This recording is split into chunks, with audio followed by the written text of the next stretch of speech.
not supported by and do not reflect those of the Evening Rush Network. Viewers' discretion is advised. Let me explain to you the reason why I am the way I am inside your tainted views, my failures and my victories. Situations that I learned can trigger me. Decisions that I've regretted instantly. Ways that I've grown and how I move differently. Listen close if you're into me. I'm guarded, I'm open, I'm struggling. Making the adjustments to this new dating world that's... Yo, welcome to another episode of the Rellz Relaxation Hour. I am your host, Rellz. Once again, joined by my co-host, Blacko. What's going on, Black man? Chilling. You know, same old, different day. Just finished playing a good game of 2K, but we're not gonna talk about that because I was going through a struggling. I was struggling. I was struggling, man. I don't care. You still won. There's no reason I should have lost that game. Sure. Listen, you shouldn't talk like that. We have a guest today. You shouldn't be talking like that, man. Be nice. Don't care. I don't care. Doesn't matter. I don't care. Behave yourself, okay? You gotta behave yourself. It's all good because I talk like that when I'm playing Gears of War. So I've heard worse, a lot worse. Oh, I've never played Gears of War. See, that's why I'm not talking to you no more. I'm talking to her. So what Gears you playing? Oh, don't disrespect me. Don't disrespect me. I play all the Gears. I play all the Gears. Okay. What was your favorite one? I'm gonna say Gears of War 2 will always be my favorite because it's a classic, and it has and the new one doesn't have Dom in it, and I can't get with that. 3 was the best one, hands down. You think so? Hands down, 3 was the best one. I've never played neither, so I can't even tell you. This is that's why we're not talking to you.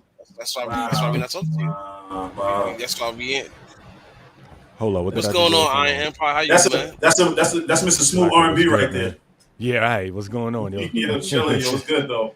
Pleasure, yo. What's going on? I'm done with this MacBook experience, bro. I had to pull out the old PC, man. Oh, word? Yeah, yo. It kept telling me like nothing's allowed. Like the mic ain't allowed, the computer ain't allowed. I mean, the camera ain't allowed. Ain't none of the steps working. Hey, Auntie. Like, yo. Yeah. So, all right. So let's introduce the people first before we get into anything else. First, podcaster out of Charlotte, North Carolina, the Alluring Hour. Allura, how are you tonight? I am awesome, guys. Thanks for being a guest on the show. Thank you for having me. I appreciate it. No problem. And second, I've known this guy since 1996. Damn, bro. We went to high school. We old. I mean, it is what it is. So yeah. We went to high school together, and fun little note, if not anybody realized, he's the one that actually rapping the intro on the show. Yo, so, that's dope, man. Thank you for that too. Which reminds me, I'm gonna need something else from you too. I ain't gonna lie, I thought you was Dave East. I'm not gonna hold you. That's right, yo. When I first heard it, I was like, oh, we got Dave East on the intro. We good. He was like, nah, that's my boy. See, so you definitely got the skills, brother. You're your own person. I'm gonna sign you to death row, man.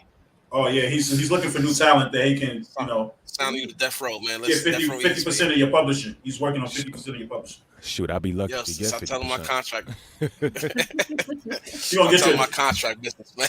He's gonna get you a death row pendant. Yeah, okay. That's right. Good looks. All right. Yo, so shout out to the bank. So shout outs to Iron Emperor. Thanks for being on the show, brother. Yo, thank you for having me, man. Before we get into about you guys, because we can start now. Before we get into about you guys, let me shout out the sponsors of the show first. Shout outs to Sayings by Butter. I got some Rellz Relaxation Hour shirts on the way coming. Shout outs to Bobby D Customs. Oh, you should have had your Bobby D Customs hat on because I know. Actually, I'll be right back. You know what? I'll be right back. Oh, see, that's that Catholic school education. Shout out to I Am Her Creations. Great catering service. If you need anything, hit her up. That's actually her name on IG as well. Linden Coin Laundromat and Rhinestones in a Box. Once again, thank you, sponsors. So let's start with you, Allura, since he went away. Tell us a little bit about your podcast. Like, where did you start? Like, what made you get into podcasting? Well, let me say, I was always running my mouth. And so one of my girlfriends, we would do these things on Wednesdays where we would just sit like a group of us and just have conversations. And she said one day she was going to get a podcast going. And I was like, yeah, we should definitely do that. And lo and behold, she pops up with a podcast. And I'm like, okay, let me shout her out, my girl CL with Pussy Talks. And shout out to Pussy Talks. Yeah, there's definitely too. That's my girl. And so then she had me on the show and I loved it. And I was like, you know what? God is speaking to you. You have a gift. You need to go ahead and get on it and start speaking on it. And I just kind of I loved it and I fell into it and I was like, you know what, it's time for you to go ahead and step in your role. And when the ladies had said, you know what, Laura, I love you so much, you're so alluring, and I said, bam, there you go. Shaka. And so I went ahead and launched that. I think that about 2 weeks later, and here I go. And how long have you been doing it for? I want to say 60 days. So I'm fairly new. That's it? Yeah, 60 days. I've been doing it for 60 days. I will tell you, doing this. Okay. I will tell you from experience that 60 days will turn into 6 months real quick. Right. I have like 26 videos out already. So, you know, I'm just keeping pushing forward. But anyways, my podcast. 60 days? Yeah. I like to work. Damn. My team likes to work. Shout out my co-host B Vast. But anyways, the podcast is really to talk about community, uplift each other, get a little bit messy, dig deep, and just enjoy friendship because all of us are we've been friends for like 20 plus years. So it only made sense for us to get together and have them be a part of my cast on the Alluring Hour. But that's enough about me. Not for nothing. When you've been friends with someone so long, it's easy to just talk about whatever it is you need to talk about. All you do is record it and put it out there. It makes it easier. Right. What about you, Iron? What got you into podcasting and how long have you been doing it? It's funny. I actually just dropped episode number 50 today, this morning. Congratulations. Thank you, man. Thank you. That's like a milestone before I even realized it hit me, man. You know what? Truth be told, I got into the podcasting thing. I've always been behind a microphone for years, whether it be MC, doing voiceover stuff. So the next evolution was maybe let's do a podcast. Everybody has one. I got the space for a studio. Might as well do it. And the truth be told, honestly, bro, I did it. This is gonna be like a confession time, but I did it to distract me from whatever my vices was. Like if I'm in the studio working on a podcast and I'm putting my attention on one thing, then I'm not going to be putting it on a bottle or whatever chick I'm dealing with at the time. Like it put my energy somewhere else. So started with that and just been taking off since there, man. And what is the name of your podcast? So everybody can check it out? Yeah, the name of the podcast is called Deep Thoughts with Iron. And I kind of did that as a joke, but it actually just kind of fell into just the formula of what the podcast is about, really. Okay, cool. Right. So I'm gonna start with you first, Allura, before we get into the topic of the show. So out of all the podcasts you did so far, what do you think was probably your most inspiring one? I would have to say out of the ones that I've done so far, it was a podcast that I labeled Dear Yesterday. And I think that one for me is so inspiring and reaches to like the things that I've been through in life. So when I did Dear Yesterday, I was going through something. I was going through depression. My brother-in-law was going through something. And I had realized that I was dwelling on things that I couldn't change. And those were things in my past. So I sat down and I wrote a letter and it was titled Dear Yesterday. I can't change anything from yesterday. Yesterday has helped me grow into the amazing person that I am today. And I've taken a lot of life lessons from yesterday, but I also won't let yesterday hold me back. And I will live in my present and plan for my future and go on and inspire others. So I think that was my most inspiring episode, just because it had so much to do with my growth and what I wanted to project to the world and how I wanted to influence the world. So, yeah. Yeah, I think the best episodes come from those of your own personal experience you can share that you may not be able to, or at first you may not want to put out to the world. Right. But then you'd be surprised at how many people are going through the things that you're going through that probably just needs to hear from somebody else to kind of help them get through it. So that's definitely what's up. So what about you, Iron? Well, if you can think of your 50 episodes. Yeah, 50. I know, right? Pretty dope. Not all of them was home runs, but they was good. Nah, man. Listen, as soon as anyone you do is a home run, no matter how good or how bad it may seem. True indeed. What might not be inspiring to you might be inspiring to somebody else. You never know. Big fact. So, with that being said, what would you say was probably your most inspiring one? Truthfully, it was oddly enough, it was my 4th episode. Out of all of the 50, it was the 4th one. And I think it was because I put myself in a position of high vulnerability, and I spoke about a topic that a lot of us men are kind of uncomfortable speaking about. And that's, sexual performance anxiety and erectile dysfunction. And sometimes we go to the battlefield and the gun don't go off or go off too quick, and that's like a topic so many people, men and women, were so embarrassed about or misinformed about. I used that time to tell every dude in this square, every person in the square has had that situation happen to us at one point or another. Idris Elba has had it happen to him. Like the greatest lover of all time has struck out at some point, right? So I decided to give stories of like situations that I had going on, when I was dealing with it for like 6 months with my ex and any other times it's happened, and just really explaining to women, it's not you. 9 times out of 10, it's not that I'm not attracted to you. Maybe I had a bad day. Maybe I was nervous, this, and this. And I got messages from people that I didn't even know, really, just off of word of mouth. It got to them. Oh, I was playing this in the car. My wife heard me listening to it and it started a conversation. And that's really put a battery in my back to even kind of, because I don't mind telling my stories. I'm not superhuman. So anything I can learn from and pass off, feel free. And I think that was probably, I lead number 4 is probably my most inspirational one for me, and it's one I got the most feedback from. Like, yo, you really helped me out on that one. Yo, good luck on that. Thank you. That's what's up. Yeah. That definitely will cause, talking about stuff like that is a very sensitive subject for every man. Fact. So for you to be able to say that and actually, Don, what's good, bro? For you to actually say that and be able to speak about it publicly. Mm-hmm. Hopefully will, some guys are so ashamed that they won't go to the doctor to understand what's going on with them. But situations like those is maybe you help somebody go. You know what I'm saying? Like you said, it has happened to every one of us. And if any guy said it's never happened to them once they get to a certain age, they're lying. They the ones that happen to it most, bro. And it happened at the worst time with the one girl you wanted all that time. It's just like, I don't know, you missed the layup, man, on the game. You know what I'm saying? Yeah. I respect so brave saying that, because there is a lot of people who actually need to hear that. Yeah. Thank you. I appreciate that. And that was the point, and I wanted women to hear that as well, because a lot of the times it's like, oh, he's not attracted to me, or he may be cheating or something extra. And it could be like, yo, it just didn't work that day. Simply just didn't work that day.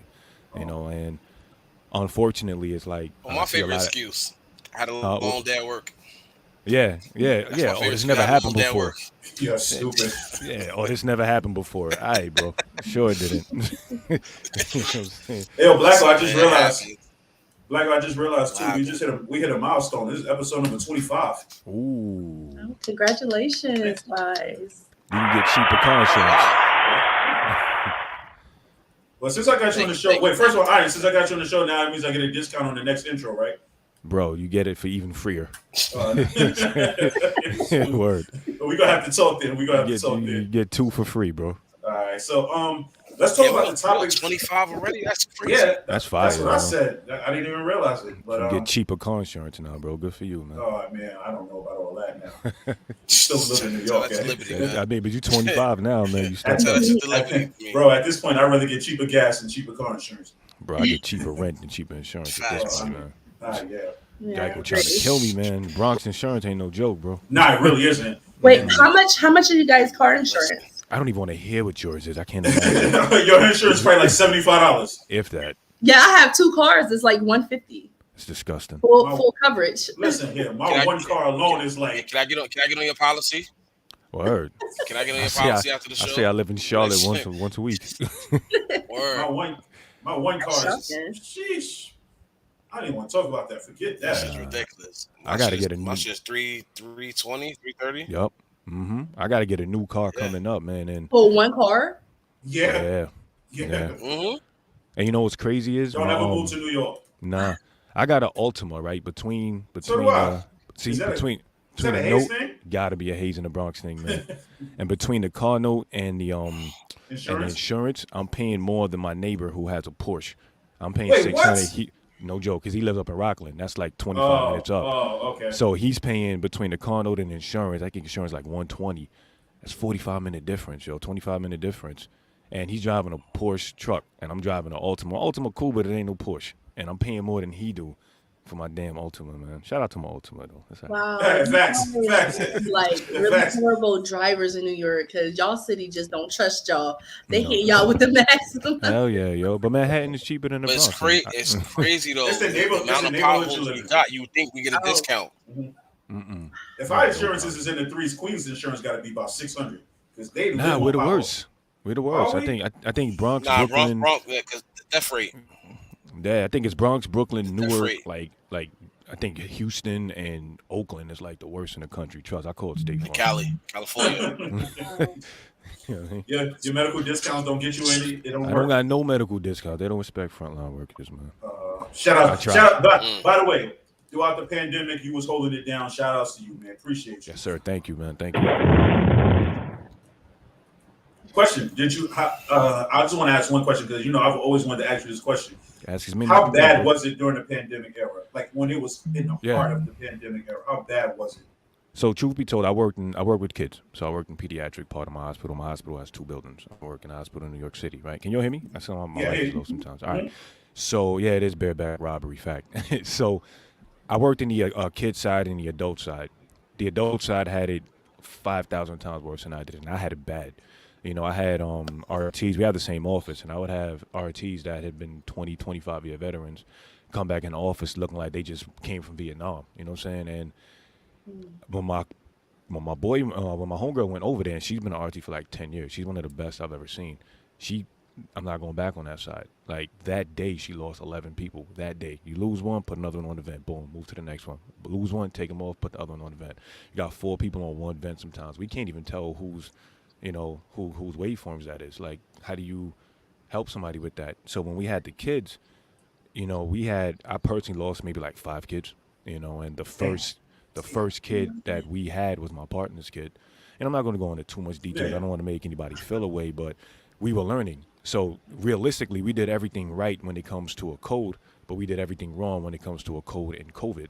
Like, you're supposed to give it 10 minutes, we was in there for 40 minutes. You're not supposed to do a puncture, we did a puncture. Meanwhile, because they were so afraid of contamination, the mother's in the room the whole time. So she's sitting there watching this go on with her kid.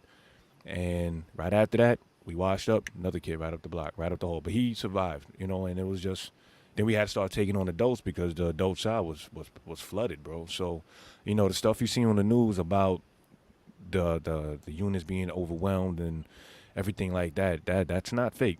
My girl was a brand new graduate and she worked in the adult side and she don't even want to work in the field no more. Like, that was her first experience. So yeah, so it was rough, man. And I want to tip my hat to my teammates, but I especially want to tip my hat to the adult side and really everybody from pantry, security, bus driver to us. You know what I'm saying? Like, it's to mailman. To mail, yeah, yo, everybody that had to go out there, man, while people was at home complaining about being at home, I had to get up every morning and walk in there. Me too. Trust me, it was like it was almost like we had no days off. Nah, it wasn't. Real talk. I respect all you guys who went out there and kept this world going. So thank you to all you guys. I appreciate that. Us mailmen don't compare to what you guys do. But you were still out there though. You didn't have the protection of being in your house. And again, I'm not saying that was easy either, but like every day, I don't know what I'm walking into. I mean, I know what I'm walking into, but I don't know what I'm walking into. Yeah, that's true. Yeah, I don't even know what to say about that part right there because at the end of the day, a lot of frontline workers lost their jobs because of not getting vaxxed. Right. Yet here we are in this world where everything seems to be wide open again, and it's like these people are not even the first ones that they're asking for their jobs back. Yeah, we're losing people like crazy. Like New York State had to put in like a $3,000-$4,000 bonus out here for people in there because everybody left. We lost like 30 people. You know what I'm saying, last year alone. Because like, what's the point of it? And I'll be honest too. Like, the first thing my professor told me in school was like, y'all might have a good idea and everything like that, but understand you're going to a business first. And I saw that firsthand with this, how it was going on. In my hospital, we didn't run out of PPE, but my homegirl in LA, that's a big city. Yeah, they were talking about going in with it went from wear a mask and all this to put on a bandana. You know, in LA, you trying to get me killed by the Crip and going there with the COVID. You know what I'm saying? So it wasn't worth it. And my man quit. My boy quit. My man Travis CN, he started his own business, man. He's like, I'm out. So I'm not doing this. Rell, can I ask him a question real quick? Go ahead. Sure. How did that affect you mentally? And did they give you guys time off after that? Because I know that had to be taxing on your mental state. They didn't give us time off. So I'm just talking about my hospital. I can't speak on anybody else. But they didn't give us time off as in you earned like an extra week of vacation. We didn't get that. What they did give us was if you got COVID, then you get like a certain bank of days. And what people were doing, whether I did it or not, I'm not saying I did anything. I'm just talking about the situation. People say I have symptoms so they can get 3-4 days off.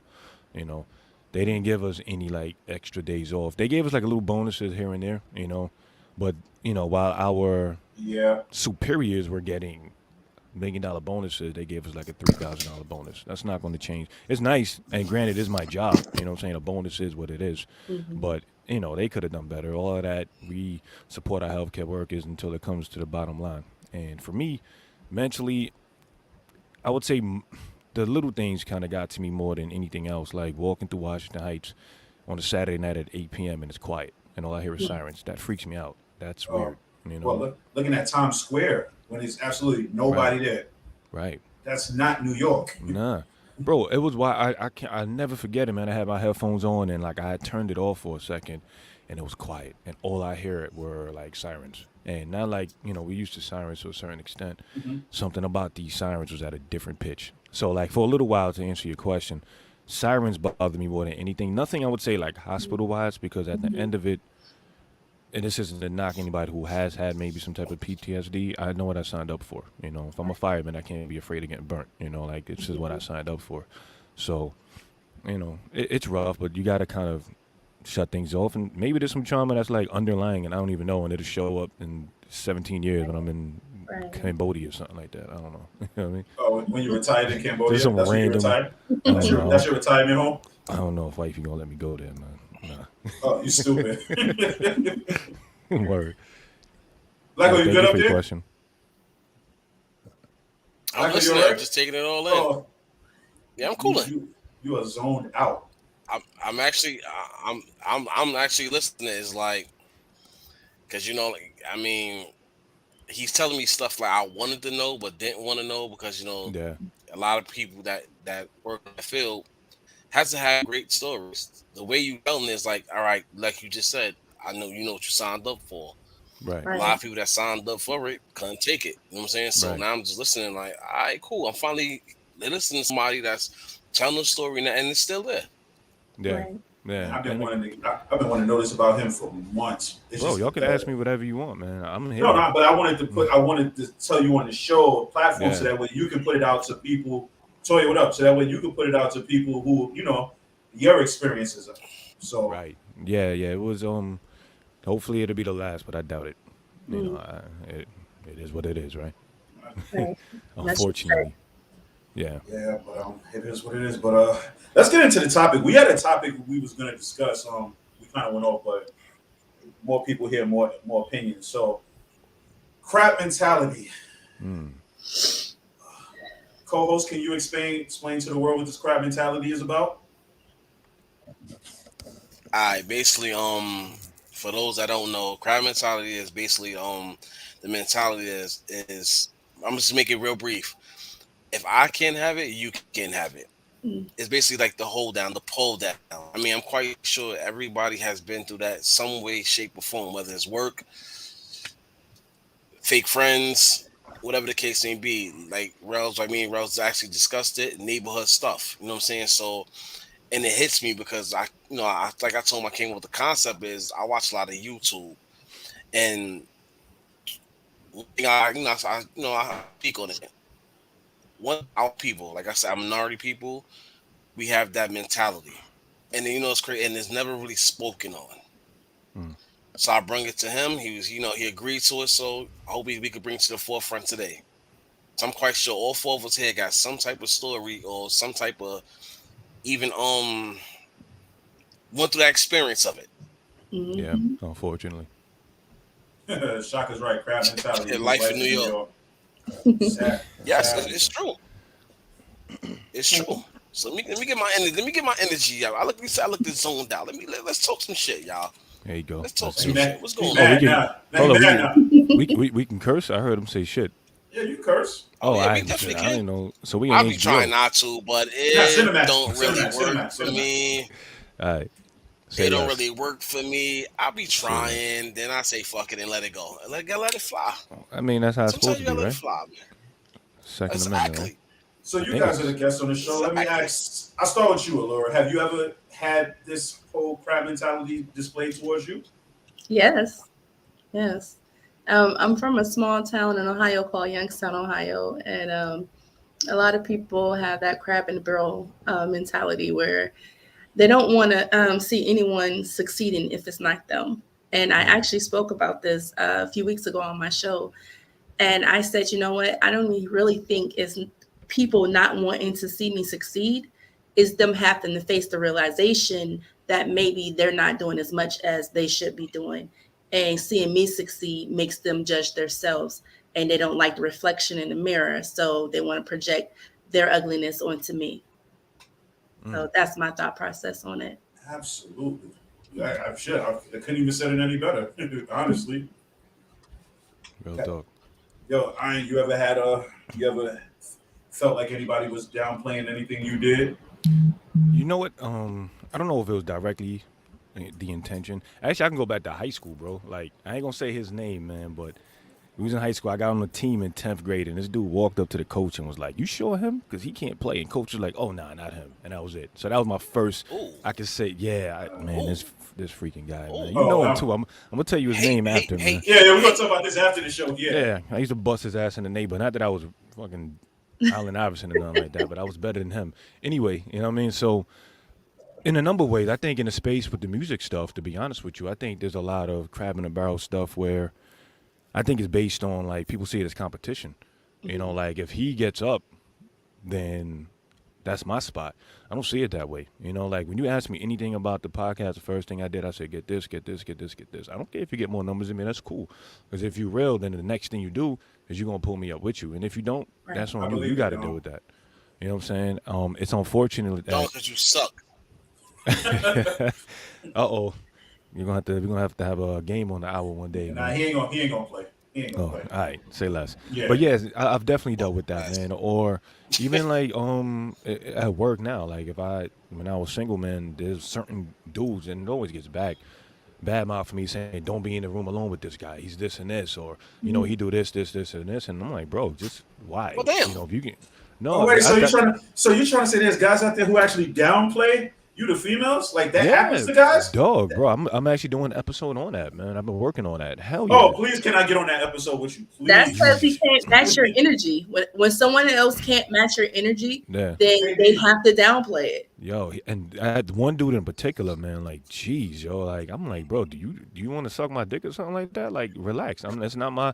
If that's your team you play for, that's cool, bro. But I ain't buying the jersey. You know what I mean? And man, I can go through so much. I just saw you said this was the topic too, and I would have been able to streamline this better, man. But the short answer was hell yeah, I've been through that shit, bro. Hell yeah. KD got a point. He said people who point fingers have dirtier hands. It's always the closest ones that try to bring you down. Damn. Absolutely. Yeah. That's big fact. That's big fact because they know the weaknesses, man. They know how to get to you. And the crazy part is, this one person was like, we used to kind of look alike, so they say. You know, sometimes the white people we all look alike. We just the same height. And you're right, Toya. And you're like, so right.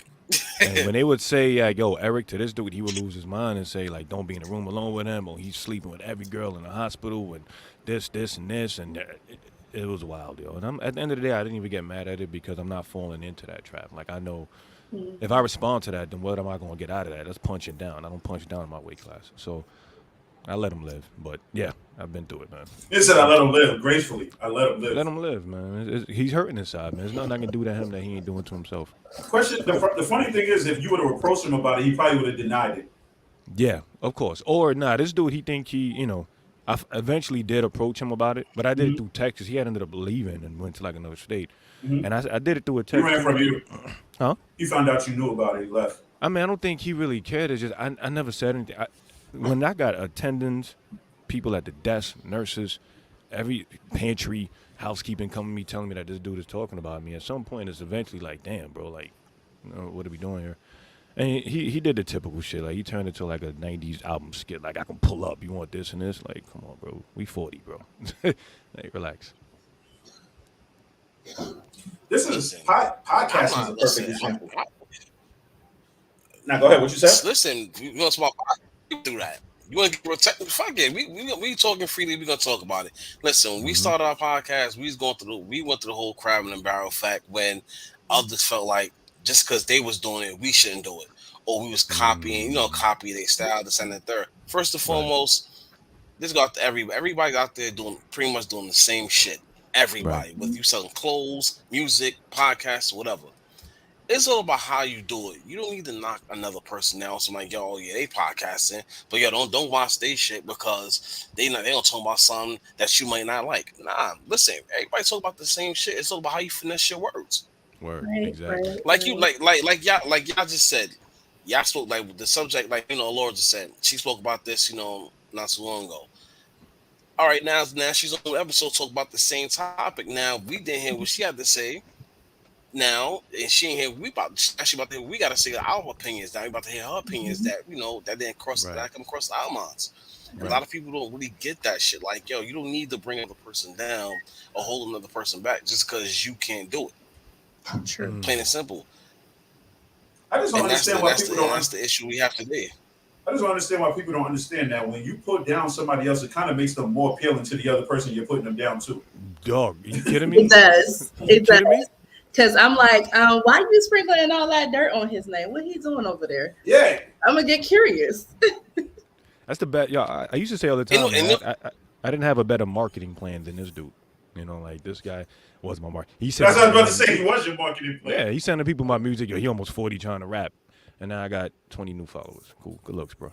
I mean, I know some guys who are like over 40 who rap to just Yeah, of course. I know people that's 22 that shouldn't be rapping, bro. Come on. I agree 100%. I'll keep it a stack. I ain't shading nobody, man. I mean, listen, if you rapping, no matter what age you is, I mean, if I like you, means I like. If I don't, I don't. I'm not going to entertain it. I don't want to be on something like, yo, his shit is whack and you shouldn't listen to it. Yo, listen, my ears is different from your ears. 100%. I'm going to straight tell you, I'm not digging it. I'm not. It's not me. I'm good. That's not my type of jazz right there. I keep it pushing. Right. Like the new music out like right now. Oh, I don't get it. It ain't made for me though, so I don't try to even think about it. You know what I mean? You know what's so crazy is that you guys are talking about this, and I had a young man approach me the other day while I was pumping gas, and he had said, "Hey, ma'am, I have this CD I'm launching. Can you sponsor me a little bit?" He asked for a little bit of change. I gave him some money because at first I was like, "Dude, aren't you a little bit old to be rapping?" And then my thought process changed and said, "Girl, he out here hustling. He out here promoting himself. Go ahead and give him $5 and take the CD." And I was skeptical at first. And then I said, you know what? What the heck? Master P became a millionaire from selling CDs out the trunk of his car. I popped the CD in and it was a banger. And I'm just like, what? Okay.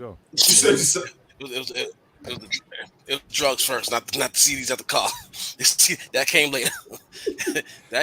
Shout to him with the CD, bro. Sure. That's defamation of character. Relax, real quick. Shout to him for having CDs. Nah, listen. I tell people off the rip when it come to black CEOs, my top two favorite always will be Master P, Suge Knight, and Suge Knight. My two favorite. I mean, I know why Suge Knight. My thing, like, ain't got nothing to do with music. Nah, it's like no. It's a lot because simple fact, the man came from being a security guard to running a $3 million business within 3 years. Bangers after bangers after bangers.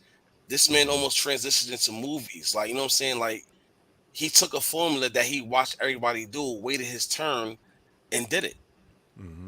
He took other artists that was getting crab in the barrel deals. He took them out them 360 deals and got them to that 50-50. Like Mary J. She's in a 360 deal. Get her money taken by her from Puff, Andre Harrell, MCA. They always take her money. That man got out of 3 deals just to sign MCA. Josie.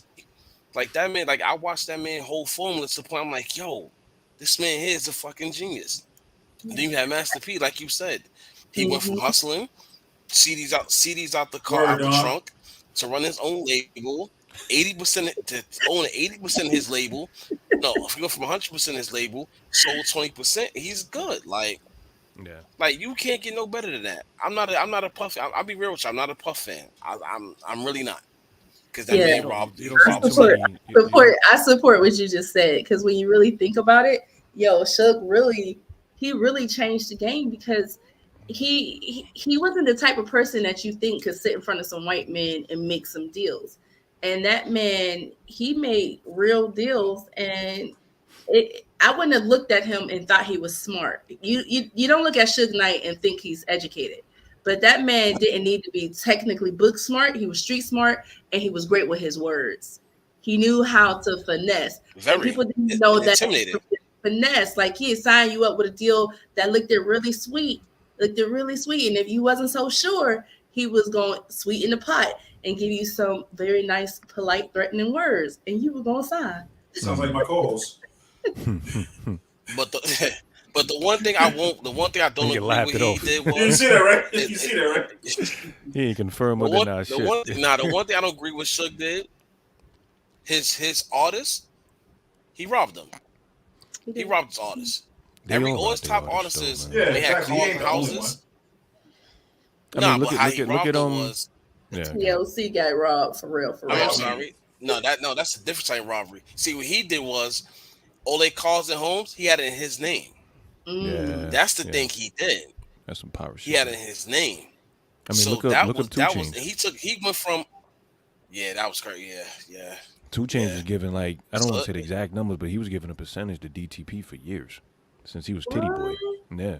I got DTP. I didn't know that. Yeah, he was Titty. He was with a group called Player Circle. That's when he was Titty Boy. His name was Titty Boy. And I don't want to say numbers. His contract was up. Right, so I believe DTP and I don't want to say nobody. I don't want nobody saying from what I heard, they was getting a percentage of that shit for I think more of a chunk than he was. So if he made $100, I think DTP was making 55 or something like that. Oh, wow. I could be wrong with the numbers, but yeah. Don got a point. He's like, no one got robbed. They didn't read the contract. Yeah, that's true. So it's funny. True, you got hungry kids out the ghetto though. I ain't gonna read that either. They thinking money wise. Fresh label, Dr. Dre. That's where education comes in. That's kind of taking advantage. Listen to this day, a lot of people. Let's look at it this way. Wait, hold on. Before we get to that, hold your thought. We gotta take a break. If you're looking to figure out how to start a podcast on the Evening Rush Network, this is how you do it. Looking to podcast shows and do not know where to start? The Evening Rush Network can help you with that. Call us at 929-441-2417 or email us at theeveningrushnetwork@gmail.com for dates and prices. We got you for all your podcast needs. The Evening Rush Network. Tune in, subscribe, and share.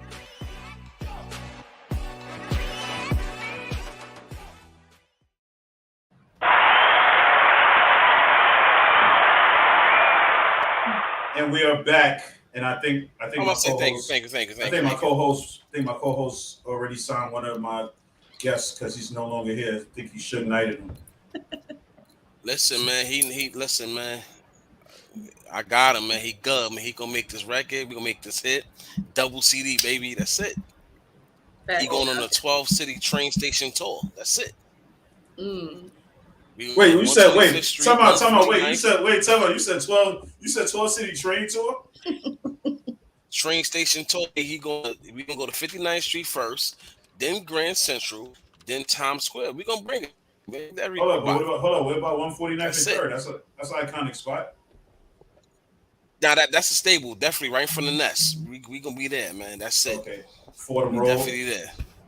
It's my neighborhood. Yeah, he said he signed you on the 12-city. All right, he said he signs you to a 12-city train tour. Okay. Say less. Then we got to start on Kingsbridge, yo. We don't gotta drive. We just get on the train, go each stop, man. One token. That's all we need. It's a token, bro. Yo, I love it. I love being in the 80s room, bro. Real talk, man. Hey, whoa, hey. So I have a question. Do you guys actually like always take the train, or do you guys drive some? Because I heard you guys say you guys do have car insurance. I drive all the time. If you knew what the trains was like up here now, you wouldn't want to get on them. Yeah, I ain't been on the subway in. My reason is different. I'm claustrophobic as shit. So if you put me in that train and that thing stopped between the stations, I still take the train. I'm busting out of there. So I pretty much drive everywhere, yo. I still take the train every day. Yeah, but how much bulletproof armor you got on though when you're on the train? Oh no! Listen, I keep my sidekick with me. I'm not playing with none of these people in New York City train station. Nuh-uh. You just had a man dressed up as a Batman villain shot at the damn train. I pass. Yeah, I heard about that. What? Word. Oh wow! Oh, you ain't see that? This man dressed up as I knew someone had shot up the train, but I didn't know that he dressed up as a Batman villain. That must have been not like he didn't dress up as a Joker, but like he dressed up. Like, he was just. he dressed up like he looked like one of the henchmen before you get to the Joker in the video. Facts. A man had a gas mask on, fucking, and some smoke bombs. First of all, we get smoke bombs. He came here looking like Bane. Nah, he was looking like a fake one. But you know what's so crazy about that? I thought about that is people chasing his clout. They do so much wild shit all the time. People probably saw him doing it and thought he was about to do a skit. You know, whereas like you don't even know, right? Right, you don't even know. Like my boy do stupid shit like this all the time for the clout, and it's building up. But I'm looking at him, I'm like, he has to up it now every time. So people might have seen him put the gas mask on and thought he was about to shoot a music video or something like that, man. Little do they know. I don't think that was him. I don't think it was him either. That was too easy. Even though we off topic right now, I don't think that was him. I'm sorry. I feel bad about that. Back to the topic at hand. Yeah. Wow. I don't think that's him. I don't think it was either, quite honestly. To keep it a buck. I'm too paranoid. I don't even want to be in a bank if somebody walks in a trench coat. I'm ready to walk out the door. Yeah. Well, where you from? Is somebody walking in a trench coat now? I'm scared of the South, period, bro. I'm good. Certain parts of the South is decent. Certain parts. You just gotta know where not to be while black. That's That's a problem. Yeah. The southern parts of Alabama, stay away from. I'm not going to Alabama ever. First of all, I'm not going to Alabama in general. Alabama, Mississippi, Arkansas, Mississippi, you stay away from. I'm not going there. I would stay from Mississippi because they literally just passed the law that you can't hang people. And if you just passed that law in 2022, then there are still some issues down there. Absolutely. Making lynching a federal crime now, like 400 years ago. Yeah, that's nice. Did some white person get hung down there or something like that? No, it had to be, right? It was a young black kid found in a trailer park. His girlfriend was white, and he was found hanging from the tree in her trailer park. And they tried to say that he committed suicide, but the coroner said that there was no way that boy went up there and killed himself. And no one is investigating per usual. And that was in South Carolina. But if that was a blonde white girl, that'd have been federal government would have been shutting shit down. Mm-hmm. So my mentality as a black man, I'm gonna walk into a white trailer park and hang myself. That's my first thought process. That makes no sense. But y'all understand, so also a lot of these South places got a lot of trailer park homes in general. Shit, you go to some parts of Virginia, it's trailer parks. So you'd be surprised how many us color folk have trailer parks that we live in. No, I understand North Carolina, South Carolina, Virginia. No, I get that. Most of the trailer parks in North Carolina is Latino, is Hispanic. Let me say Hispanic. It's Hispanic. Civic. And South in North Carolina and Charlotte. Like I was a bus driver, a school bus driver, and most of my routes were into those homes. Hold on. You said you got Latinos that live in trailer parks. Where's this? That's the first time I heard that too. And see for myself. I'm sorry. It gotta be a Honda. I'm trying to be. It gotta be a Honda. Correct? It's Mexicans, so I said Hispanic. Because it seems so offensive saying Mexicans. Yeah, they could have been Guatemalan. That's not nice. Yeah, so I just wanted to say Hispanic just to make it a broad scope. You can't win anyway because somebody would have said, "I'm not Hispanic. I'm Latino." Like you can't.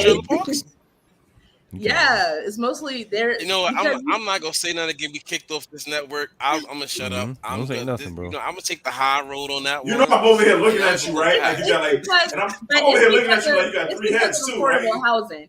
They don't have a lot of affordable housing here, and you have these families come in. Shone gave us the flag, and most of them immigrants. So that's the choices that they have. Yo, I saw trailers for. I just came from Denver, Colorado, and I saw trailers around there. That shit scared the hell out of me too, man. What trailer parks in Colorado? Yeah, me and wifey just went to Denver. Oh, you talking about? Oh, my bad. No, I was asking you. I'm sorry, ladies and gentlemen. It's the first time I've ever heard Mexicans in the South. Wait, how do you dress? I can imagine that in Texas though. That makes sense. No, here in North Carolina, I most of my neighbors are Caucasian and Mexican. You need to move. You seem real fascinated. It's stupid. She needs to move. That's what you said. Yeah, listen, no issues. Like the quiet is like my street is so quiet. It's like a family unit. We're all just tight knit. Like one neighbor she has like she's Korean. My one neighbor on my right side is Korean. So she has like Korean apples. She brings them over, give them to us. So you got an apple pie maker. See, that's all I wanted. So you're missing the point here, right? All these other races are nicer to each other when it's not New York City. Mm-hmm. You see this shit? Mm-hmm. You think most of the neighbors are multicultural, bro? You think if you had a Korean neighbor, she's gonna bring you apples next door? No, I might try to date her. I might try to date her daughter though. Yeah, you would. You're a creep. First of all, you were a creep. Over 30, goddamn it. No, that's you were a creep. You were a creep. Yeah, I'm out the streets. I'm done. Yeah, I'm out the streets. Yeah. You know, you said something funny there though. Like your neighborhood is quiet. That's what scares me about the South. Like I like the fact now. Like my ex-girlfriend lived in Albany. That's not the South, but like if I walk down the street now and I see somebody outside at like 11, 12 o'clock, I'm cool. If I'm walking down the street in Albany and I see somebody else outside, I'm like, what the fuck are you doing? You know, and that I'm not with it. Or if it's too quiet, it's like loud to me, man. I'm not built for that stuff, man. I'm not. Why are you outside, bro? It's 7:30 p.m., bro. Go in the house. Like, I'm not with it. You know what? I have kids, so I enjoy the quiet neighborhoods with the schools that I don't have to worry about fighting too much, you know, because my kids have smart mouths and, you know, I worry about being in a certain area and just fighting all the time because my kids aren't. I tell my kids all the time, you guys, you don't be fighting certain people. Y'all not made for them people because y'all might get beat up. You know. She said, "Stay away from the blackos guy." No, I'm just. That's how I read that. I don't know. That's what I heard. No. See, no, I'm hood. They not like me. Like I'm not hood anymore. I got that. I could turn it on and off. Like I'm street. Like yeah, you got I'm not worried about throwing them hands. My children wasn't raised that way. They weren't raised how I was raised. You know, they had more opportunities than what I have, and so they're not inclined to be able to handle a certain type of person from a certain area. Because you know, if you gutter, you gutter. They're not gutter. What? So. What's the hood in Charlotte? Isn't it something like Horseshoe or something like that? Did I get that wrong? Hitting Creek. No, Hitting Valley. Yeah. That's what it is. Yeah. Hitting Valley. You know, Izzy live out there. Some salad dressing. O2? Who? Remember Ishmael O2? Yeah. He live out there. Does he? Yeah. And what in that part that she just named? I think so. Yeah, I think so. I could be wrong. So. Yo, that area is always on like you ever heard the show called The First 48? Of course. Yeah. Charlotte has some parts that. Oh, the first snitching. The first snitching. Yeah. The first snitches. That show's crazy. Yeah, I noticed New York never really got them shits, right? Nah. I only see like North Carolina, Texas. It'd be mostly like Texas though. And Tennessee. They be in the Midwest a lot. Yeah, Tennessee and Kentucky. They be there heavy. Yeah, they just waiting for their big Netflix reveal. They're gonna do the 6ix9ine case, and that's gonna be the best case ever. Like they give them KFC, and then they be ready to snitch. KFC and like watermelon and like grape soda. Yeah, and they be like, and I'd be like, oh man, KFC. And they threatened 3 more hours. First of all, like, yep. You see somebody. That's why I ain't doing crime, bro. I'm snitching too. Fuck out of here. That's why I'm doing crime. That's why I'm a citizen, bro. I'm snitching on Rellz. I'm snitching on everybody. That's why I don't do crime. I ain't built for jail. Right. I'm not. I respect you. I respect you for being honest, though. Yo, real talk. Even if he wasn't there, I'm gonna be like, yo, it's Rellz. Like, word. Nah, see. You understand? Let's see. I can't do that though. I can't be like, yo, Blacko did it. Nah, I'm gonna say it's all of y'all, yo. No, I'm not gonna snitch. All, but the moment I see you about to commit, wow, Dawn, hold up, Dawn, you snitching too? That's how you feel now? Oh, yep. Wow. Now you know who not to do the crime. But if I'm in the car with you and you decide you want to rob a bank, nigga. This episode came to. Yo, Blacko, I'm never going to Brooklyn ever again. Now we can spin it. I time for my homeboys. We went off topic, but fuck it. No, we can spin it. If me not snitching on you is you keeping me down, bro. Like that's crab in a bucket shit. I'm out. I'm getting out. It is because I did time for like my homies. Like I was young. It was juvie. Wait. No. Wait. First of all, you're not gonna bypass what you just said. She did try to sneak. You see that, right? She's like, yo, so I did time. No. I'm just saying it was juvie. Like I had to do 6 months in juvie for still in the car, and it was like so we got pulled over, and everyone else jumped out, and I'm like. First of all, I'm not about to run from nobody. So I just sat in the back seat, like, I'm not running from the cops. They just gonna have to take me to jail. And so they're like, well, if you tell us who did it, we want to arrest you. And I'm like, nah, my mouth is shut. And I got arrested. And I was the only one who got arrested. And I was the only one who got charged. Whoa. So they was like, well, you didn't run. That's true. You didn't run. She said I just you didn't run. You should have held us. I'm not about to run. I was in heels. Exactly. I was in heels. How you pulling jokes in heels? You pulling the jokes in heels, bro? Because listen, we came from this club. It was a teen club called the Mustang back in the day, and so we didn't want to go home. So they was like, well, let's go walk around. So we walking around. It's called La La Land, where we come from. Like that's because that's where all the Puerto Ricans live. So they call it La La Land. And so walking down the street, and my homie says, yo. I wasn't going to say nothing. It was a drop top. The drop top was nice. It had them Daytons on it. So it had to get got. And bam, police got us. And I was not running. Bro. So you're missing the moral of the story, right? You're missing the whole moral of the story, right? She basically said, yo, we went to a club. She's black and stole Daytons. No, she said we didn't want to go home. So let's go do something else. People, the moral of the story is when you finish doing what you do, take your ass home. Period. I'd have thought that was a traffic. This is why I always say, right? Blacko. That's what I'm saying. Like we went to a club and went to like the diner on 161st after. They went to a club and stole a car.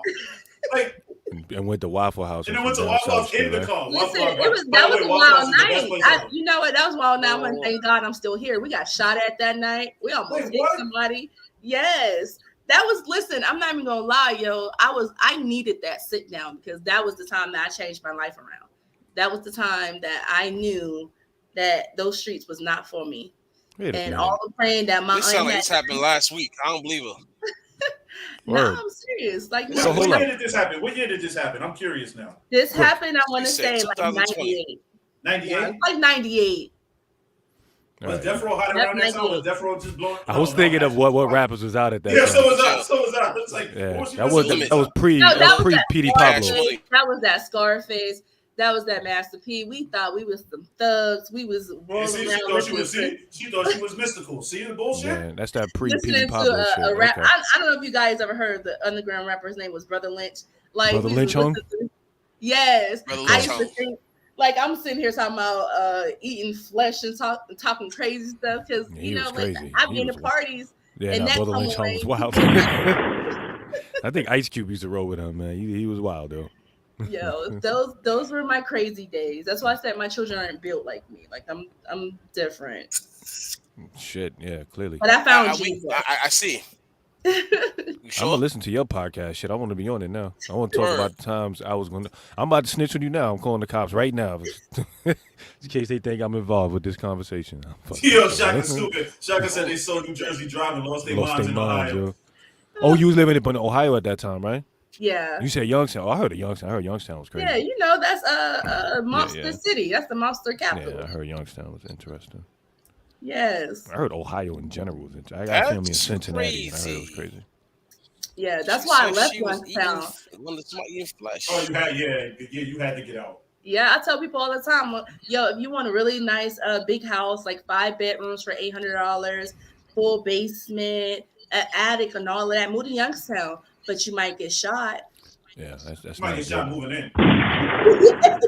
I mean, you got to sneak all your nice shit in the house in the 5-bedroom You do house. at nighttime. That's when we move. You move in at night, and you gotta do that shit here. First of all, when I found out the new neighbor that I live in a 2-bedroom moved into a 5-bedroom, I'm already assumed they got money. Absolutely. No, because anybody in Youngstown can have that type of house because it was so affordable. So but how was the neighborhood though? You gonna get shot. I'm about to look up Youngstown right now. Youngstown is like baby Brooklyn. I heard Ohio got a real meth problem. It has what? Ohio got a real bad meth problem. It does. Real bad meth problem. That in PA in Youngstown, and PA is crazy, and upstate New York. Yeah, Heron too. Like, PA problem is the people in New York, and flood the streets of PA. Mm-hmm. That's New York. That's New York for you. Yeah. But Ohio, I'm good. Like that's why they rent is like $300. They need their drugs, so they gotta be rent $300 and $350 for the drugs. That's why I'm good. I don't want to go there. I'm all right. In some states, I don't want no parts of, like Chicago. I'm good. Y'all can have that. If they could fix the crime in Youngstown, I think that so many people would be attracted to the city because we have this park. It's called Mill Creek Park. It is one of the most breathtaking parks there is. I used to ride my bike down there every day. I thought you was going to say you used to ride bikes down there. No, I mean, it started the story. It could have been that way. Lord. I mean, I just looked up guns down there. All of that, we was good. Yeah, I just looked up 18 things. What's it called? Mill Creek in Youngstown. Yes, 18 things to do in Youngstown. Mill Creek was number 6. Yeah. Number 1 is Lanterman's Mill. That's in Mill Creek Park. It's beautiful. It's where a waterfall is. Yes. Number 1 should 18 things to do in Youngstown. Number 1 should be don't get shot. That's number 2. Oh, is it? See, I knew it was close. I knew it was close. Number 2. It says go see a Barry Manilow concert at the Cavelli Center. Yes, definitely. Wait, what? Who the fuck Barry Manilow? Yeah, you know Barry Manilow? I'm sorry. I know who Barry. The name. I'm not gonna say him. Or you can go to the Butler Museum. The Butler Museum is awesome. Ooh. Or explore the Butler Museum, or you can explore YSU campus, Youngstown State University. Shout them out. My husband graduated from their engineering department. Shout out Youngstown State University. It's a lot to do. It's just Wick Park is also a beautiful park. It's just the people there, they don't have access to real money. Like we had to leave because of the economy. There was no job. I mean, I'm looking at this. I just looked at number 14 on things to do in Youngstown is Chuck E. Cheese. I'm not going there. I'm not going there. Wait. Fuck out of here. What? So wait. Number 13 is don't get shot. Number 14 is go to Chuck E. Cheese. The first 13 is that. Then it's Chuck E. Cheese, yo. First 13. Shit said.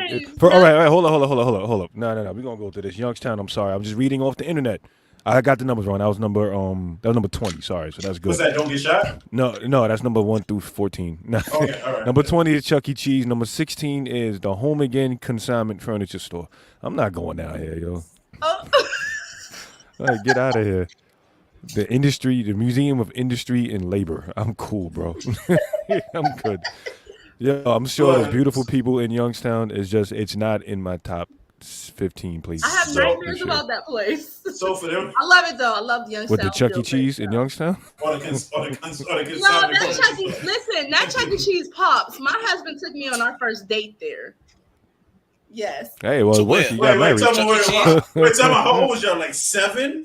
No, we were like 22. Bro, I'm not seeing nowhere else to take her, to be honest with you, on this list. So I'm sorry. What's the name of that? Tell me, what's the name of that park? So y'all don't have a Dave and Buster's? No. At all? Y'all got a Dave and Buster's? We didn't have a Dave and Buster's there. We didn't have that there. We had like the Dollar Movie Show. So instead of taking you to the Dollar Movie Show where he could have got you the extra popcorn with the extra butter, we went to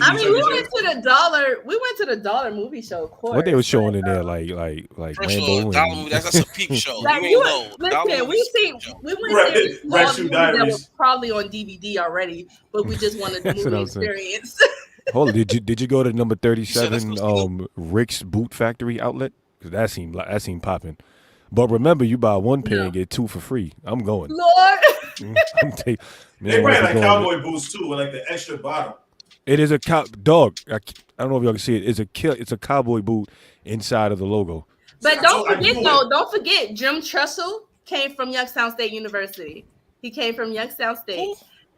Jim Trussell, he is the head coach for the Buckeyes. You know who the Buckeyes is? The Ohio State. OSU. I don't care. I'll be very honest with you. I don't care what Ohio State is. Not one bit. Rest in peace, Dwayne Haskins. Shout out to Ohio State. All right. Yeah. That's in Youngstown? My homeboy Sean Lane, he used to play for the Buckeyes. My sister's husband's brother, Maurice Claret, he played for... he was a killer. He was nice. Running back. He played for Ohio State. He's also been on Prime Sports, if you ever heard of that. Listen, we had a lot of great athletes come out of Ohio, for real. I mean, they ain't got nothing else to do. Ohio, LeBron. That's it. No, we have. LeBron. We had Joe Burrow. Top people ever came out of Ohio. We had Lil Bow Wow. DC, Chappelle from DC. He from DC, moved Ohio. Right. He lives in Ohio. Yeah. Technically, Steph Curry North Carolina. No love, North Carolina. Come on, I ain't mad. You got High Tech, y'all got Bone Thugs, and I ain't mad at Ohio. That's one of the greatest rap groups ever, Bone Thugs. I ain't until 3-6 showed up. Oh, you stupid. I'm sorry. We gonna talk about Bone Thugs. Let's be very real. Bone Thugs is a nice group, but give me these 10 Bone Thugs songs the late as fucking like the greatest group of all time. I cannot name 10 Bone Thugs songs. I was thinking about this shit the other day. I can give you 6. They're probably the same 6 I know.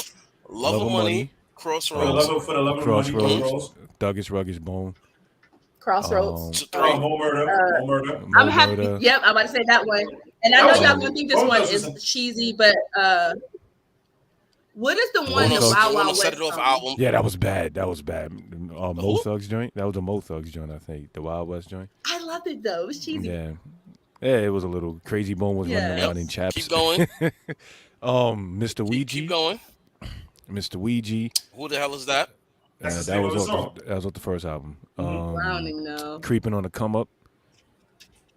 I don't know none of those. Yeah, this is all of the first album. You know what I'm saying? Like second album, East 1999, my nigga. Yeah, that was that album was a classic. No, y'all not gonna see. This is what I'm talking about. I'm a hip hop head, so I know a little album songs. Like, y'all give me album songs. What you want, the mixtape? You know, not even mixtape. Like, give me some. Wait. We had Fat Al from. He was from Cleveland. Fat Al. Who the hell is that? He sound like he run the boot store that Iron. He came out when that dude Mike Jones came out. He says I came up, he made good I came down. He was an underground rapper and from Cleveland, and he did really good. Yeah, you tired? You sleepy? You tired? I ain't mad. I ain't mad at Ohio, bro. Ohio got one of my favorite producers, a dude named High Tech. So I'm from Cincinnati. Listen. High Tech. I know High Tech. Yeah. I ain't mad at Ohio, but Tyson. Tyson who? Mike Tyson. Tyson who? Tyson's from Brooklyn. I'm sorry, Tyson from Brooklyn. But he spent most of his youth and training in Ohio. I think it was Warren. No, that is actually upstate. It's upstate New York. You better stop that. That's my favorite box of all time. Well, maybe I got my facts wrong. Well, maybe you had a dude Mike named Tyson, and Punch Out. We got Kelly Pavlik. They had a dude named we got Darnell Boone. We have Tyson. my uncle Lorenzo Killer Brooks. Shout out my uncle. And then we also have my other uncle. My air quotes. No, not like that. Just shout him out, like, giving him that love. He's a race car driver. I'm not sure. He's a race car driver. He's a black race car driver, and he broke a lot of records. So let's go. Shout out to him. And then my uncle Tommy Bell, he had the Golden Gloves in Youngstown. Nice. Yeah. Nice. And you said Mark Tyson, right? Well, no doubt. Now, Ohio definitely did have some boxes. I'll give you that. But I know you said Bubba Wallace, your uncle. That's what's up. That's the only black nice car driver I know. No. His name is Lorenzo Killer Brooks. That's my uncle. Killer Brooks? Yes. They didn't allow that. That's like a gangster name. You sure you NASCAR driver? That's not like he's not NASCAR, race car. He was going for NASCAR. And some mess happened back in the day when we were kids. I don't want to get into it because I don't really know the gist of it. Yeah. But that name is Killer Mike. He's like a Tri-City drag racing, I believe it's called. and then he does like all. Y'all can Google him. He does all like that's the fine. backers and stuff. That's dope. He has a racetrack built on his street. Like my grandmother, all my grandparents lived on the same street. My grandmother, my grandfather, aunts, uncles all lived on the same street. So he kind of converted that one street into like a racetrack. Same property. Yeah. That's what's up. He got permission from the city. He also does like this hunt at Halloween thing where it's so much property. Like my grandmother had so much property, and he would have like my cousins and them come dress up.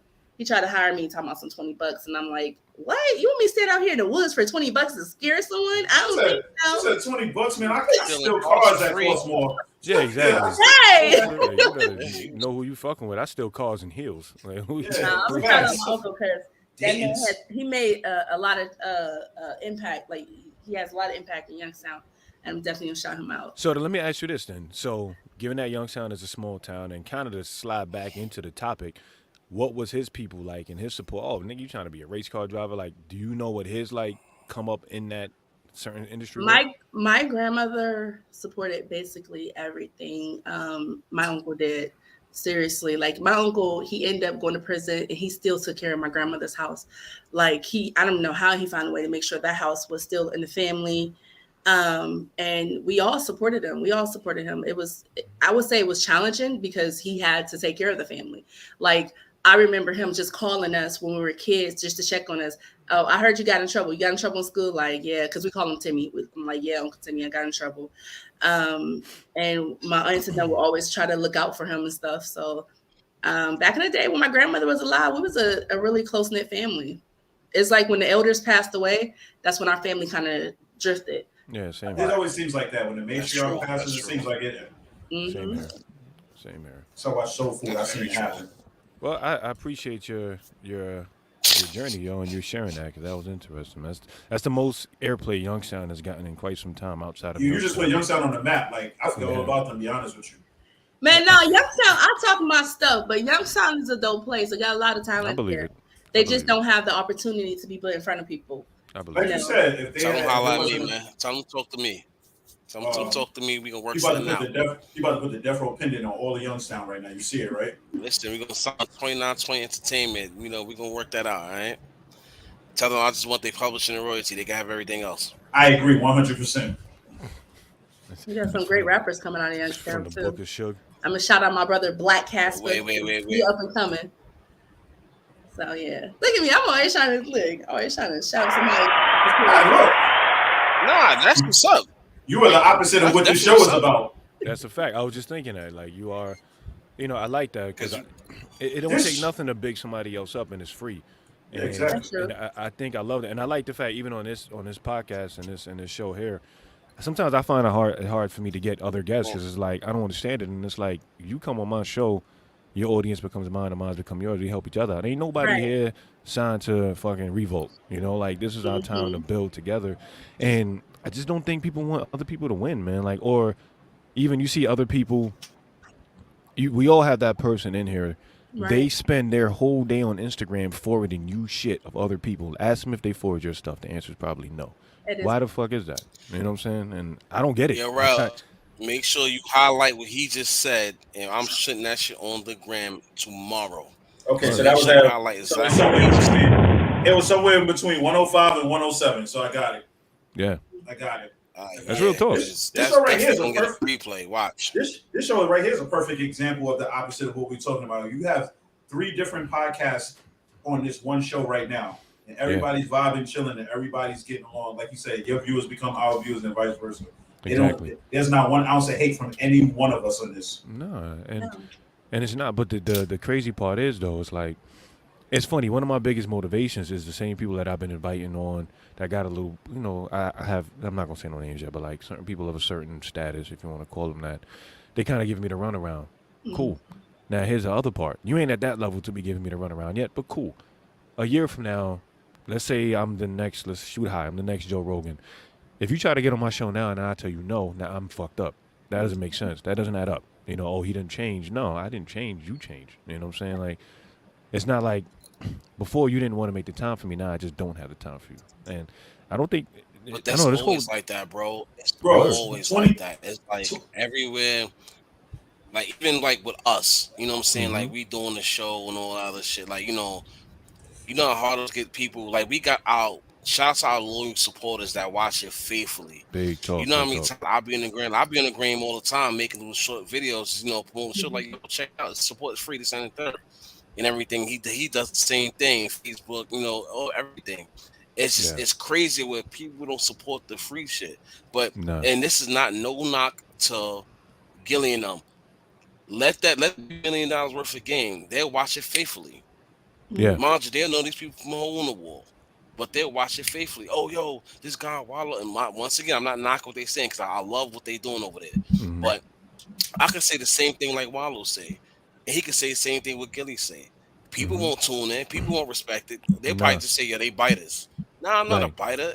Everybody got their own view of things. Exactly. You know what I'm And it's saying? Like, unfortunate. and Yeah. people don't understand that. Right. And I actually I Like, people wrote don't in understand that shit. on my last album, I actually have a song called Imagine If J. Cole Wrote This. And it's like if he said the exact same shit that I did, that shit would be on. And I'm a very humble dude. There's many things in life I am humble on. One thing I do talk, I can get busy on the mic. I don't give a fuck who you sign, unsigned. I don't care. And that's not even bravado. Like, test me on it. I'm with it. You can't pull my jacket. And I say some things, and I said something, and I'm in the process of getting this done. And I said in a rhyme, I said, your friend could be your favorite rapper, not just a favorite rapper you know. And it seems to be this like roof that people put on. It's like, that's my man. He can't be my favorite. Jay-Z's my favorite. Not to say Jay-Z's not nice, but you could be my favorite hairstylist. You don't got to be Rihanna's hairstylist. You can be my favorite. Right. And there seems to be a reason, something like we just can't say Rell's my favorite podcast. You know, I got to say it's fucking Dan Le Batard's show. Why? You know, and it doesn't add up to me. You know what I'm saying? And I've never been that guy. Now, the other side of it, I don't want to take up all the time, but it's like the other side is I've had to understand nobody is on my payroll. Nobody has to promote me. But off the strength of the love, you should. You know, Right. It'd be nice. I agree. And to piggyback off of what Blacko was saying, when people say, well, you kind of taking this person's style and this person talked about this already. When you go to school and you have another teacher that taught you the same math, you might not have got it the first time when the other teacher taught it. But when the next teacher teaches it, there's a way that they deliver it. There's a way that they break it down for you to understand. And that's the same thing with everyone's content. Not everyone's content is the same per se, because the delivery and the thought process is always different. If I deliver you a gift wrapped up in a pretty bowl, you're going to be more inclined to take it and be curious what's in it. Now, if I give you a gift in a plastic bag or a paper bag, you'll be like, what the hell is that? You know, so it's all about how it's presented. And I think people need to get out of that brainwashing status of just because one person said it does not mean that we can't revisit it and gain more from it. Yeah, and it also depends on how authentic you are as a person, because people can see your bullshit a mile away. So if I make a topic, or we discuss something that may get, let's just say get 500 views, and you make the same topic the next week, and it gets 5 views, and we have the same amount of people who follow both of us, then obviously the people who know who's the more authentic person is and who isn't. Right. So, I mean, you can even look at what's the most popular thing right now, Manosphere, right? At the end of the day, the Manosphere is under the same umbrella. It's all the same shit, but it's a different delivery. You know, it's a different point of view. You know, Black O's point of view is going to be different from yours. Allura is going to be different from your homegirl down the block. But it's all like I listen to MT. Well, I don't listen to it anymore. That shit was starting to cloud my judgment in life. But like, there's mediocre tutorials, and then you got Godfather Kevin Samuels, and then you got what's the dude that was cheating on his wife? Darren Jackson. Derek Jackson. Yeah. Somehow. Wait, ain't he from down there by you? Uh-oh. She ain't want to answer that. Yep, he lived next door. That's why he lived in one of them trailers. That same neighborhood. Yeah, with his big ass muscles for no reason. You know what I'm saying? But yeah, so it's like we can all have the same kind of like under the same headspace, but it's still different delivery. Like I may like your energy better than I like this person over here, even though you both said the same shit. And I think that's important. Like you said with the teacher analogy, that's perfect. I didn't know what Mr. Fajardo was talking about. Rel did. You know what I'm saying? No, I didn't know what he was talking about it either. I used to torture that man, yo. I don't think I paid attention to half of the shit he said in class, to be honest with you. Or used to torture that man, yo. That's some insider shit, sorry. Yeah, y'all lost me. I'm sitting there like, what's TV show they talking about? I was lost. I'm like, wait, you talking about podcast? I'm a strict lost now. That's probably. But nah, it really does suck that people can't really. Nah, you hear me? Yeah. Oh, y'all hear me? Yeah. All right, but yeah, but it really does suck that people like instead of comparing the two, just watching support. Support is free. Very free. You know what I'm saying? I'm not gonna hold you. I'm not gonna hold you. I'm not gonna sit here and act like I was supporting people shit the whole time. No, like I said, I like certain shit. If it's certain things I like it. I'm a supporter. If I don't like it, I'm not. Exactly. But that doesn't mean I'm not. That doesn't mean that don't mean I'm gonna be on some like, you know what? Fuck that shit. I'm good. You can get a blast on my IG, not my Facebook. Cause Facebook, that's what all it. I'm be very real. Facebook, people don't support shit on Facebook. Let's be realistic. Everybody support shit on IG. Share, boom. You know what I'm saying? So that's I'm on. You can catch me on IG all day supporting people. Shit, I even make quick videos talk about a person, whatever the case may be. Like that's just who I am now. Likewise. That's who I am now. Likewise. Before I wasn't like that because some fact. Nah, I haven't because simple fact it was like I realized I was that mind frame was like if you're not do something for me, I won't do it for you. And so I had to get out of that. As time progressed, even. And I ain't from Rellz had to tell me like, yo, bro, listen, we've been podcasting for a minute. You starting to get more in the public eye. You gotta accept it. You gotta really accept it. So I started to accept it, and I started to realize, like, you know what, like it's cool, do it, because you never know who shit you might support, and you might support the right person who don't know you, and they gonna look at like, well, who's this guy right here? What are they doing? And they'll support the show, put us on a whole nother atmosphere. So big fact. You know, and the people you don't know would be the biggest promoters you have. Right. Which is crazy. Right? Listen, man, trust me. I'm still trying to listen. I'll keep it a stack with y'all. I promote this show all the time. Like I make videos, right? Rellz do the flyers. I don't do the flyers. I do the videos, whatever the case may be. When I tell y'all this, the amount of promo I try to do for my show, I slow down because you know why? I don't get that back. I don't get people like, yo, you know what? Yeah, he always doing this and the third. Let me even repost what he put. Very simple. Even if I put my flyer there, trust me, I follow. I'm gonna tell you right now. Let me be very real with y'all. How many people I follow on my IG? Let me see. Hold on. I'm sorry. Let me. I want to make sure I get this right. I follow 628 people. I got 700 followers on my IG, and out of 700 followers on my IG, I probably get like 10. So go figure. Yeah. It's the same. Go figure. The likes it's not the likes, it's the views, because they can see it, but they're not liking it. If you post something and get 200 views, I can't understand why 200 people can't just like it. Right. It makes no sense. And it takes about some dumb shit to hit the like button. Exactly. It makes no sense at all. The algorithm don't help either. You know what I'm saying? No. Like the algorithm can kill you. Like I'll post something like I have about 2,600 followers, and I'll post something up. Damn. Like in a real little story. Congratulations on that. It should be a lot more, unfortunately. The engagement is probably like my man said, the engagement is probably like the same 70 people. You know what I'm saying? And I love them 70 people. You know what I mean? And every now and then there's somebody that comes in. But again, it's like you said, a like is easy.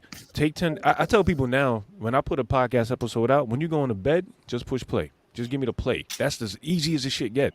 You know what I'm saying? And what irks me sometimes is people say, oh, where do I find the show? Motherfucker, I say it all the time. It's right here. It's in the link. I started putting the links inside the Rails, and people still saying, where's the show? Are you fucking kidding me? But that goes to show you that they're not really paying attention. Yeah. Hey, come on. But find me on Joe Rogan next week. You're going to be on my dick, and I remember all of that shit, bro. That's like I'm petty like that. I'm gonna remember all that shit. I tell Black all the time. I tell Black all the time. Like I can remember who's been a supporter of this show since day one. Day one. Mark, you know who that is. Mark has been a supporter of the show. Bobby D. Custom has been a supporter of the show. He's major, since day one. He's major, man. And when I see him in the gym, it's the same love. You know what I'm saying? Yo, that nigga still in the gym? Yeah, I be seeing Bobby D at there sometimes, man. You know.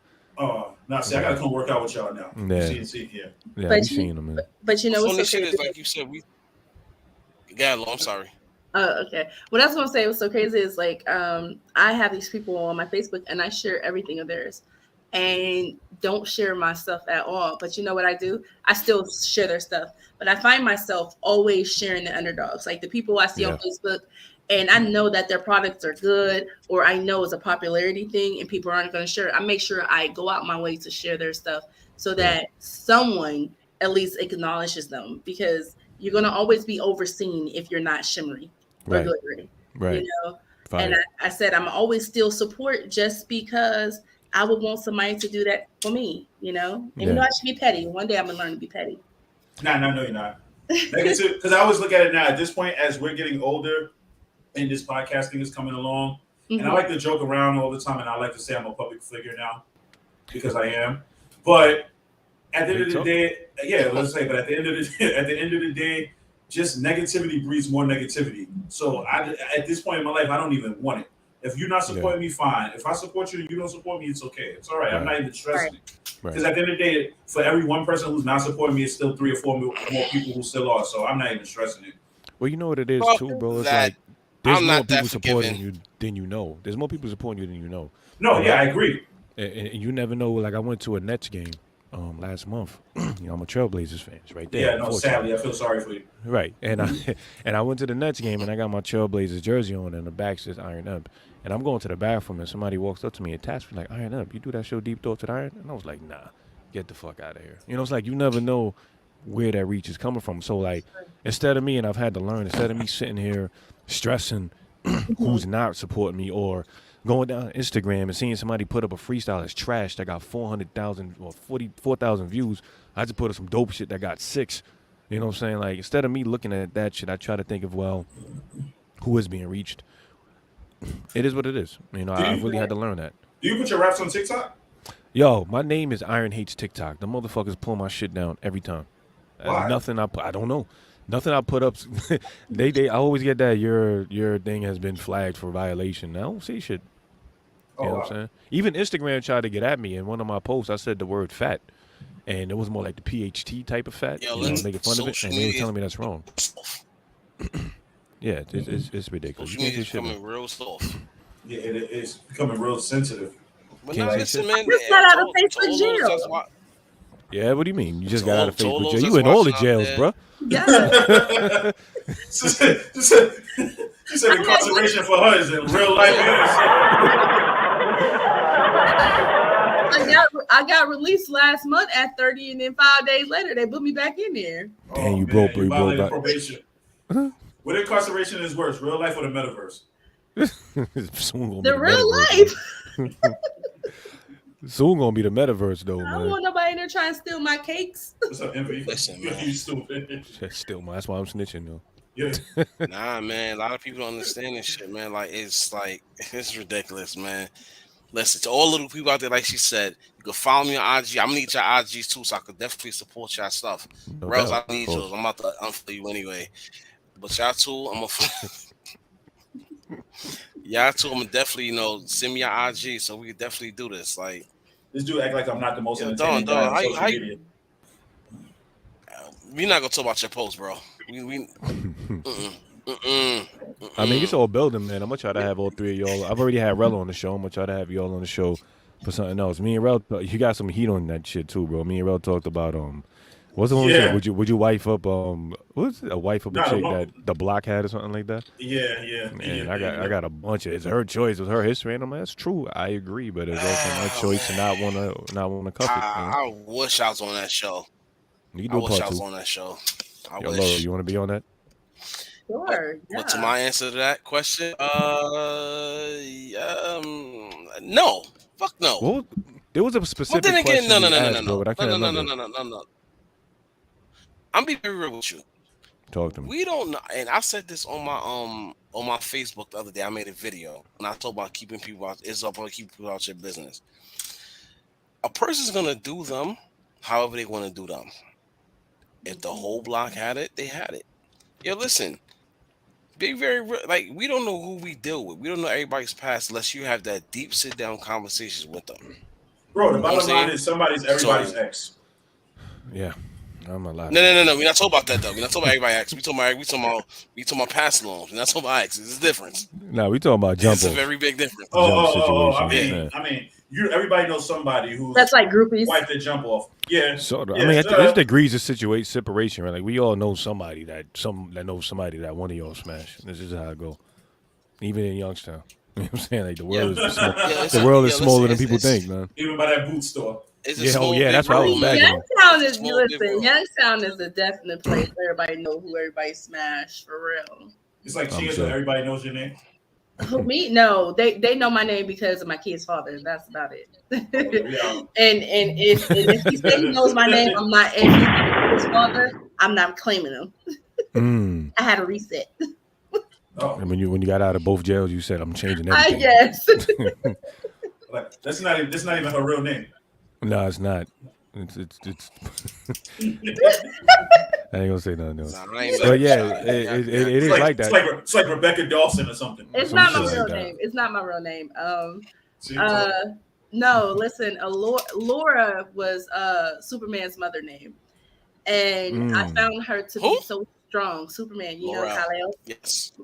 Yeah. Oh, his real mom. Yeah. I'm a comic guy right here. So I loved it. Like I loved her name, and I just added the A because I wanted to make it different, and I felt like it brought such strength, and it takes a strong woman to give their child up. And Superman's mother made the ultimate sacrifice. She died there on that planet for her son to pass. I know this sounds so childish. Nah, that's fire. Nope. I mean, like that. To make it to Earth, and I was technically they was trying to get off the planet. They ain't make it. No, they knew they weren't going to make it. They knew it was no time for them. They had planned to leave, but the ultimate sacrifice was to send their son somewhere because some parents have been like, I'm going to keep my baby with me. We're all going to go together. But no, they wanted their child to have a life. And their child came to Earth, and he was what? He was like a god on Earth. Superman is the man. That's my favorite superhero. If he dies, having caught one. And so that that's man why got the city bills look crazy. And Dannon, I got this is so childish. Don't judge me, guys. So Dannon, I got that from this movie called Willow. It's my favorite movie. The girl named Mad Madigan. Mad yes. Yeah. So that's how I got that. I'm kind of a nerd. Well, that's the rap thing. Is it what? Is that the Willow? That's the one with the short person. Without Kimmer. Yes, Willow. The baby that they were protecting was named Laura Dannon, and then Superman's mom name is Laura. It only made sense because I am all of those things. So that's dope. I love people's name. I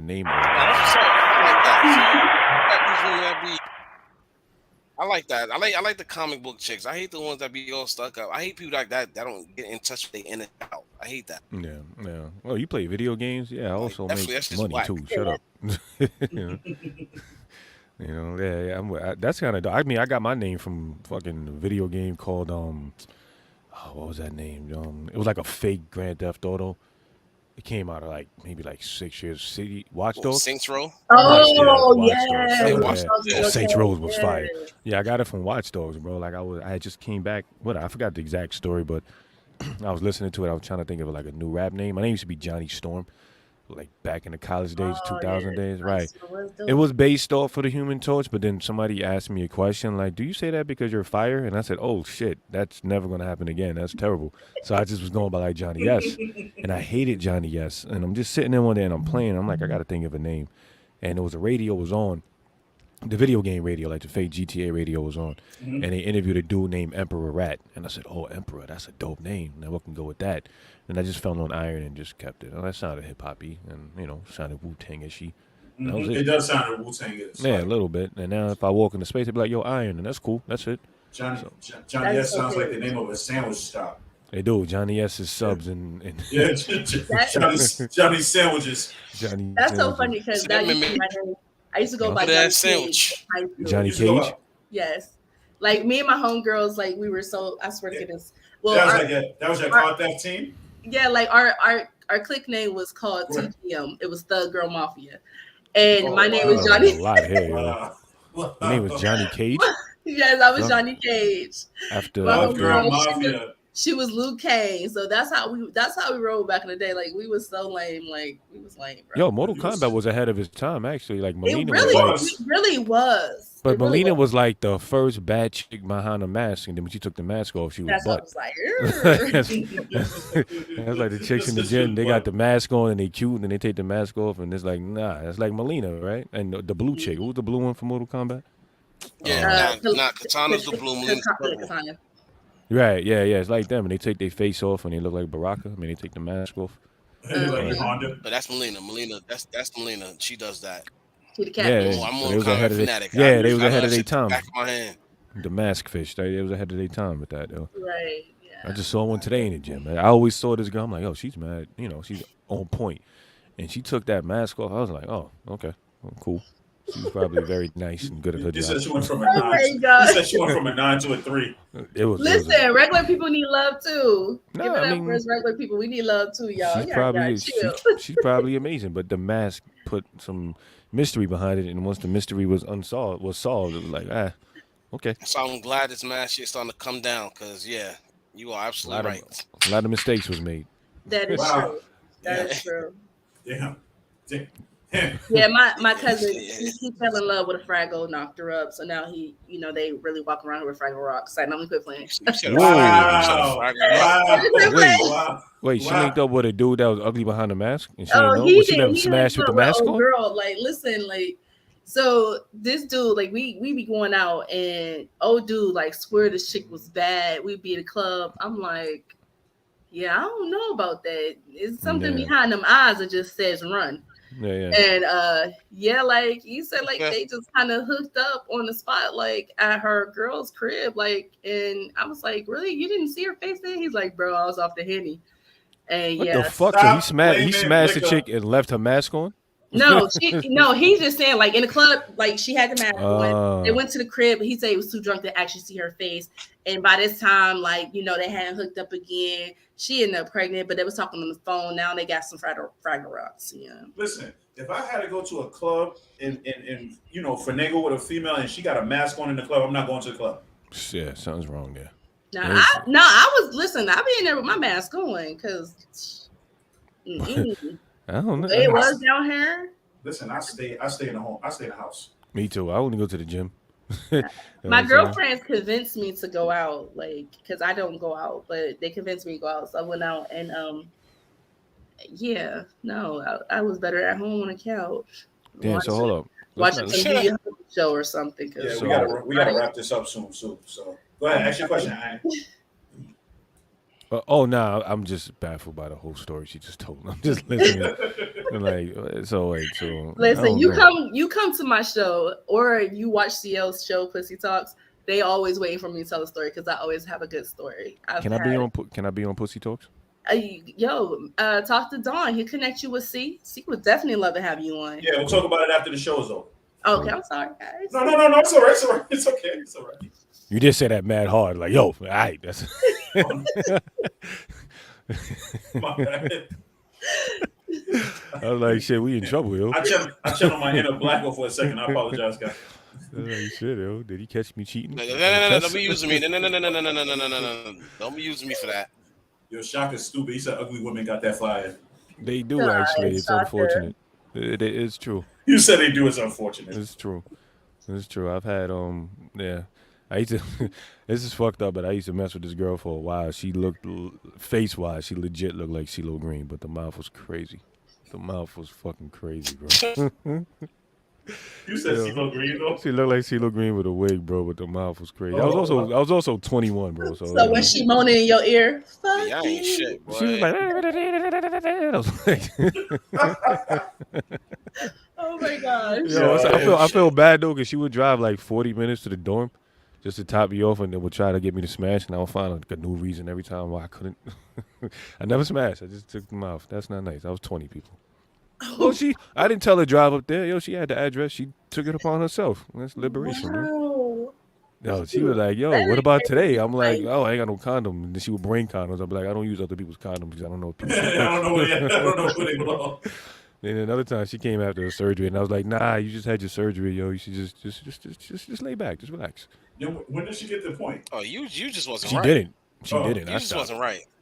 He said, I wasn't. He said she didn't. I graduated. I graduated. Yeah, I was never mean to her. I was always very nice to her. I'm not an asshole. Throughout my travels, I think I've treated everybody with respect. But same time, you make your decision. I'm not your parent.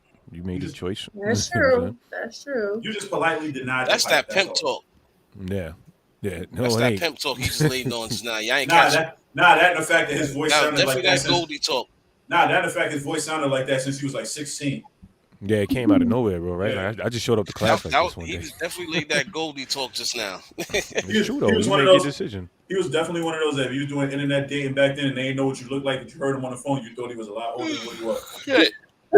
Fact, but in high school I looked 12. So he did. He just had a baby face with a deep ass voice. Yeah. Like, how does that work? Yeah, and I was tall, so that helped out. That's yeah, about really it. did. It really That's did. about it. But we're about to wrap up this show. Laura, where can they find you? Where can they hear your podcast? Oh, so you guys can find me over on YouTube at the 1 Hour Podcast with your girl Laura Dannon. Check me out every Tuesday at 9 p.m. till 10 p.m. and every other Thursday, 9 p.m. to 10 p.m. And also come through because I might just put some nice inspirational videos up to help feed your soul and get you on your way smiling and being happy again. You sound like the perfect infomercial right there. I'd buy. Yeah, right. What kind of videos you talking about now? You just caught my attention there. just caught my attention. What kind of videos we talking about here? There we go. Inspirational ones. Videos. Yeah, inspirational ones. Yeah. Listen, you go to Pornhub. There's a lot of inspirational videos on there too. That's what I'm trying to say. What we talking about here? I agree. Okay. Inspiration could be whatever you take it as, yo. That's true. Absolutely. Listen, you're being inspired by this fan right here. Like it is what it is. Exactly. Like that's a nice young lady right there. Look what she's doing. Look how she's pleasing the community.